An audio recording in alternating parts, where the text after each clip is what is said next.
പറഞ്ഞതുപോലെ ഈ വർഷത്തെ നമ്മുടെ നോയമ്പ് ഹരിത നോയമ്പെന്നാണ്. ഓരോ ആഴ്ചയും പ്രത്യേകം ചിന്തിക്കുവാനുള്ള ബ്രോഷർ എല്ലാ ഇടവകളിലേക്കും അയച്ചു കൊടുത്തിട്ടുണ്ട്. കൽപ്പനയോടൊപ്പം ആ ബ്രോഷറും അയച്ചു കൊടുത്തിട്ടുണ്ട്. തീർച്ചയായിട്ടും നിങ്ങളത് അനുസരിക്കണം. ഞാൻ പ്രത്യേകിച്ച് പരിസ്ഥിതിയെക്കുറിച്ചൊന്നും പറയുന്നില്ല. നമ്മുടെ പരിസ്ഥിതി മൊത്തം ചൂഷകാത്മകമായി ഒരുപാട് പൊല്യൂട്ടഡായി മലിനീകരിക്കപ്പെട്ട് മനുഷ്യന് ജീവിക്കാൻ വയ്യാത്ത ചുറ്റുപാടിലായിരിക്കുകയാണ്. അതുകൊണ്ട് ഈ നമ്മുടെ നാടിൻ്റെ വെള്ളത്തിൻ്റെ ഉപയോഗമാകാം, ഉപഭോഗം പാടില്ല. ഉപയോഗമെന്ന് പറഞ്ഞാൽ ഒരു യോഗിയുടെ കാഴ്ചപ്പാടോടുകൂടി നമ്മൾ അത് കൈകാര്യം ചെയ്യുന്നതിനാണ് ഉപയോഗം എന്ന് പറയുന്നത്. ഉപയോഗത്തിൽ യോഗിത്വമുണ്ട്, ഉപഭോഗത്തിൽ ഭോഗിത്വമുണ്ട്. ഇന്ന് ഭോഗിത്വ കാഴ്ചപ്പാടാണ് എല്ലാത്തിൻ്റെയും പ്രശ്നം. അതുകൊണ്ട് വെള്ളത്തിൻ്റെ ഉപഭോഗമല്ല, പിന്നെന്തുവാ വേണ്ടിയത്? വെള്ളത്തിൻ്റെ ഉപയോഗം. നമ്മുടെ വെള്ളത്തെ നശിപ്പിക്കരുത്, മലിനീകരമാക്കരുത്. കർത്താവ് കൽഭരണിയിൽ ബാല്യക്കാരോട് പറഞ്ഞ് വെള്ളം നിറച്ചതുപോലെ ഈ ഒരു കൽഭരണിയുടെ പ്രതീകമാണ് ഇവിടെ വെച്ചിരിക്കുന്നത്. അപ്പം ഈ കൽഭരണിയിലേക്ക് കൂജയിൽ നിന്ന് വെള്ളം ഒഴിക്കുകയാണ്. വെള്ളം ഒഴിക്കുമ്പോൾ ആ ജലത്തെ നമ്മൾ ശുദ്ധീകരിക്കുകയും ജലത്തെ നമ്മൾ സംരക്ഷിക്കുകയും ചെയ്യുന്നു എന്നതിൻ്റെ ഒരു പ്രതീക ദൃഷ്ടാന്തമാണ്. ഇത് പ്രതീകാത്മകമാർത്ഥമാണ്. ആ സന്ദേശം നിങ്ങൾ ഉൾക്കൊള്ളണം എന്ന് ഓർപ്പിക്കുന്നു. നമ്മുടെ പ്രിയപ്പെട്ട അഡ്വക്കേറ്റ് ബിജു ഉമ്മൻ സാറ് ഇപ്പോൾ ഒരു വാക്ക് പറയും.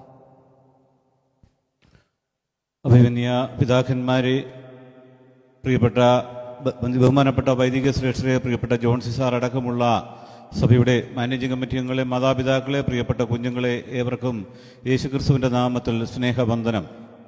ചുരുങ്ങിയ വാക്കുകളിൽ എൻ്റെ കർത്തവ്യം ഞാൻ നിർവഹിച്ചുകൊള്ളാം.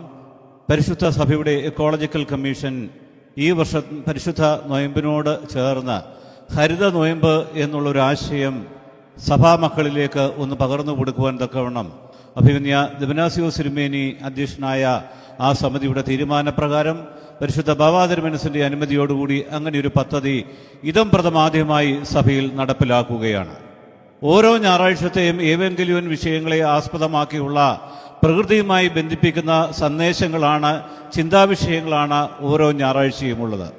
ഇന്ന് കാനാവിലെ കല്യാണത്തിന് വെള്ളം വഴി കുറവുകളെ തീർത്തു കൊടുത്ത സർവശക്തനായ ദൈവത്തിൻ്റെ ആ പ്രവൃത്തിയെ അനുസ്മരിച്ചുകൊണ്ട് ജലസംഭരണം, ജലം കൃത്യമായി എങ്ങനെ ഉപയോഗിക്കണം എന്നുള്ളതിനെപ്പറ്റി തിരുമേനി ആമുഖ വാക്കുകളിൽ പറഞ്ഞതുപോലെ തന്നെ ആ ഒരു മെസ്സേജ് കൃത്യമായി എല്ലാ തലമുറകൾക്കും പകർന്നു കൊടുക്കുവാൻ തക്കവണ്ണം നമ്മൾ കേട്ടിട്ടുള്ള ഒരു പാട്ടാണ്, ഇനിയും വരുന്നൊരു തലമുറയ്ക്ക് ഇവിടെ വാസം സാധ്യമോ? ആ ഒരു ചോദ്യചിഹ്നം നമ്മുടെയൊക്കെ മുമ്പിലുണ്ട്. നമ്മുടെ അടുത്ത തലമുറകൾക്ക് ശുദ്ധജലം ലഭിക്കുവാനുള്ള ബുദ്ധിമുട്ട് ഐക്യരാഷ്ട്ര സംഘടനയുടെ കണക്കനുസരിച്ച് 600 കോടിയിൽ പരം ആളുകൾക്ക് ഇപ്പോൾ ശുദ്ധജലത്തിൻ്റെ ബുദ്ധിമുട്ട് ലോകത്തിൽ അനുഭവിക്കുന്നു.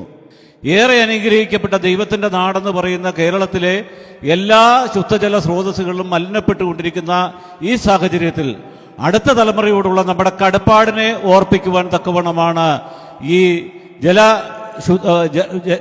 ജലത്തിന്റെ ശുദ്ധീകരണത്തെ പറ്റിയും ഉപയോഗത്തെ പറ്റിയുമുള്ള കൃത്യമായ ബോധവൽക്കരണം. സ്റ്റേഷൻ സെക്രട്ടറിയും മാനേജിംഗ് കമ്മിറ്റി അംഗങ്ങളും നമ്മുടെ ഇടവയിലെ സൺഡേ സ്കൂൾ കുഞ്ഞുങ്ങളെ പ്രതിനിധീകരിച്ചുകൊണ്ട് 2 കുഞ്ഞുങ്ങളും ഈ ചേർന്ന് ഈ ജലസംരക്ഷണം എന്നുള്ളതൊരു ആശയം ഈ നോമ്പിനോടനുബന്ധിച്ചുള്ള ആദ്യ ഞായറാഴ്ചയിൽ സഭാതലത്തിൽ ഔദ്യോഗികമായി ഉദ്ഘാടന കർമ്മം നിർവഹിക്കുന്നു.